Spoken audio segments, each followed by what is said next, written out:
Bryan Mills, a retired CIA operative, seeks to reconnect with his 17-year-old daughter Kim, who lives with his ex-wife Lenore and her wealthy husband Stuart.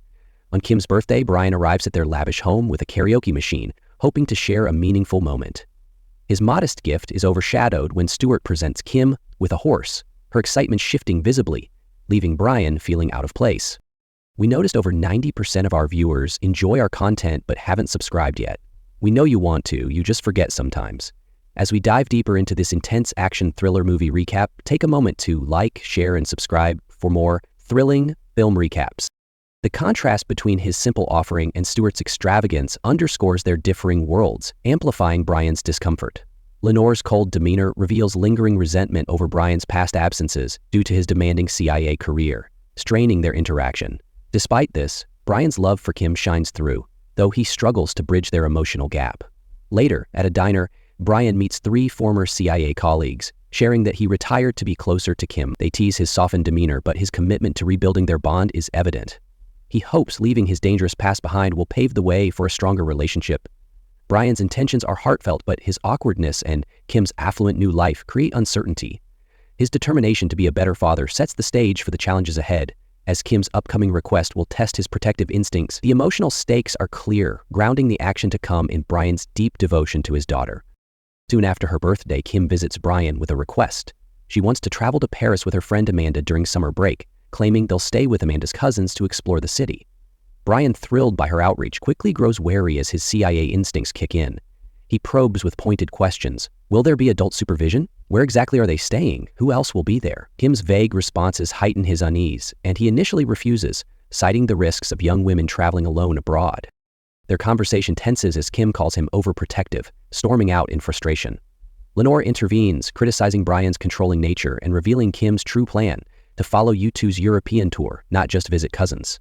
This deepens Bryan's concerns, but Kim's excitement sways him. Reluctantly, he agrees, setting strict conditions. She must call upon landing, check in regularly, and follow his safety guidelines. Bryan hands her the signed permission form, masking his lingering dread. His CIA experience fuels his suspicion of unseen dangers, but his love for Kim pushes him to trust her. The decision feels like a gamble, and as Kim leaves, Bryan's unease persists, foreshadowing the nightmare ahead. This moment marks a pivotal shift, as his choice to let Kim go sets off a chain of events that will test his skills and resolve as both a father and a former operative. Excited for their European adventure, Kim and Amanda arrive at the airport, ready to fly to Paris. Bryan escorts them to the gate, visibly nervous despite giving his blessing. As a former CIA operative, his instincts remain sharp, and he reminds Kim once more to call him as soon as she lands. Kim assures him with a hug, unaware of how crucial his advice will become. After landing in Paris, Kim and Amanda collect their luggage and step outside the terminal. Almost immediately, they encounter a young man named Peter, who offers to share a cab. Friendly and charming, Peter casually chats with them during the ride and learns they are staying alone in Amanda's cousin's vacant apartment. As the taxi drops them off, Peter watches closely and takes note of the address. Once the girls go inside, he makes a quick phone call, revealing his true intentions. He provides the traffickers with the apartment location, setting a sinister plan into motion. Inside, Kim and Amanda are oblivious to the danger. They laugh, take photos, and talk about their upcoming adventures. Kim calls Bryan to let him know they arrived safely, briefly calming his nerves. But as the camera lingers outside the apartment, it becomes clear that something is wrong. The scene ends with a feeling of foreboding, even though Kim and Amanda are still unaware of the trap that has just been triggered. As Kim speaks to her father from the Paris apartment, the unthinkable begins to unfold. While on the phone, she looks out the window and sees Amanda being approached by strangers. Within seconds, masked men storm the apartment and grab Amanda. Kim, terrified, hides under a bed while staying on the line with Bryan. Bryan's voice remains calm, instructing Kim on what to do. He tells her to shout out any physical details she can see: height, hair color, tattoos, anything that could help him identify the attackers. Kim, struggling through fear, describes one of them just before she's dragged out from under the bed, screaming.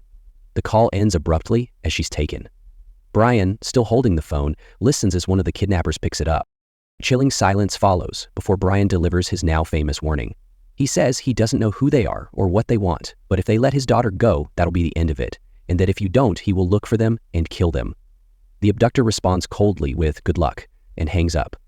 Bryan immediately contacts Sam, a former CIA colleague, and sends him a recording of the call.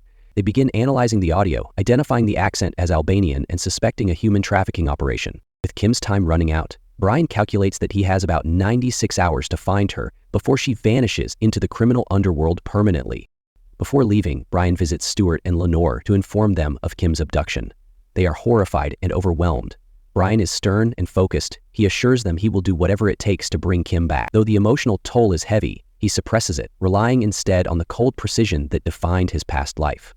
Armed with minimal leads, a few contacts, and sheer determination, Bryan boards a flight to Paris. Every moment counts, and he knows he must use his skills to trace the traffickers and find Kim before it's too late. Bryan, driven by desperation to find Kim, returns to Charles de Gaulle Airport, suspecting Peter, the charming stranger who lured Kim and Amanda, is still targeting tourists. Using his CIA-honed observation skills, Bryan scans the arrivals area and spots Peter approaching two young women with the same friendly demeanor he used on Kim. Acting swiftly, Bryan intercepts Peter, blending into the crowd to avoid attention. He forces Peter into a secluded area near the airport, demanding answers about the trafficking ring and Kim's whereabouts. Peter feigns ignorance, but Bryan's intense interrogation, leveraging his physical presence and veiled threats, escalates. When Peter bolts, a brief chase ensues through the airport's underbelly. In a tense struggle, Bryan chased Peter, who later got hit by an incoming truck. Bryan searches Peter's body, recovering a phone with potential leads to the trafficking network. Following clues from Peter's phone, Bryan traces a lead to a rundown construction site in the outskirts of Paris, a known hotspot for criminal activity. Disguising himself as a French official, he gains entry into the site, posing as a corrupt inspector seeking bribes. Inside, he discovers a horrifying operation. Young women, drugged and caged, await sale to traffickers. As Bryan surveys the area, he recognizes Amanda, Kim's friend, lying lifeless on a mattress. He confirms her identity through her passport. The grim discovery adds urgency and weight to his mission. Kim could be next. Bryan locates a group of Albanian traffickers, including a man named Marco, whose name matches one mentioned by Kim during the abduction. Bryan confronts them at their table. When Marco repeats the chilling phrase, "good luck," Bryan knows he's found one of Kim's kidnappers.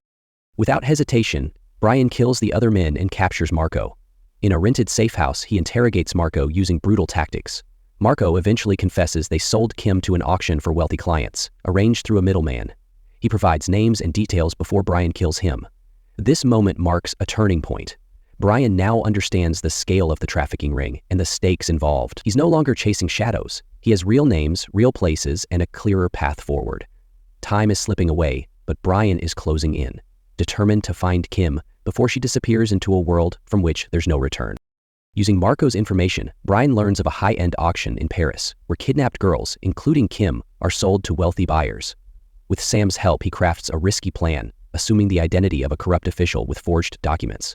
At the auction house, the atmosphere is chillingly clinical. Men in suits bid on young women displayed like commodities.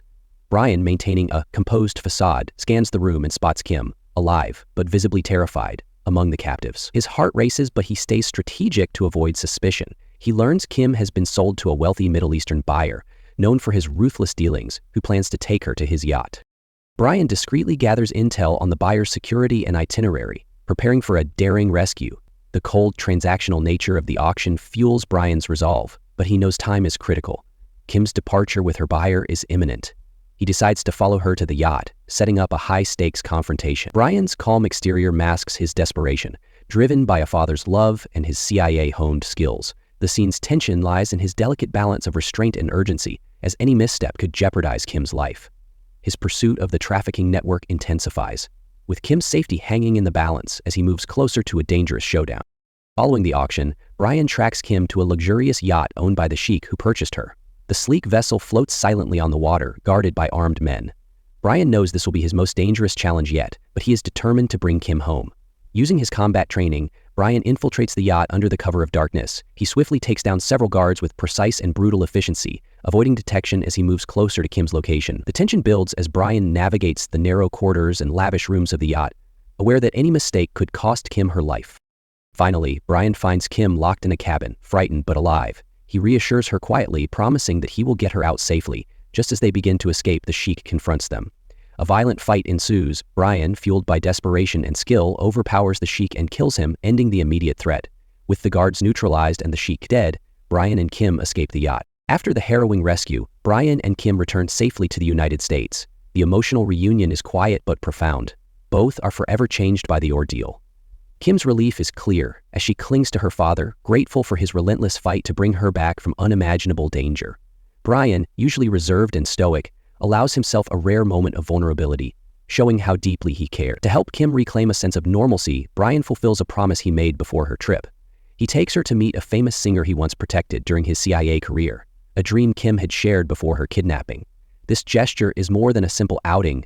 It symbolizes hope and healing after the trauma. Though the film ends on a hopeful note, the story acknowledges the lasting impact of human trafficking and the importance of vigilance and courage. Bryan's journey highlights the fierce love of a father and the lengths one will go to protect family. This final scene closes with a message of resilience and the unbreakable bond between a father and daughter, leaving viewers with a sense of closure. Don't forget to like, share, and subscribe for more in-depth recaps and reviews. Until next time, stay curious and keep exploring the hidden truths in every story.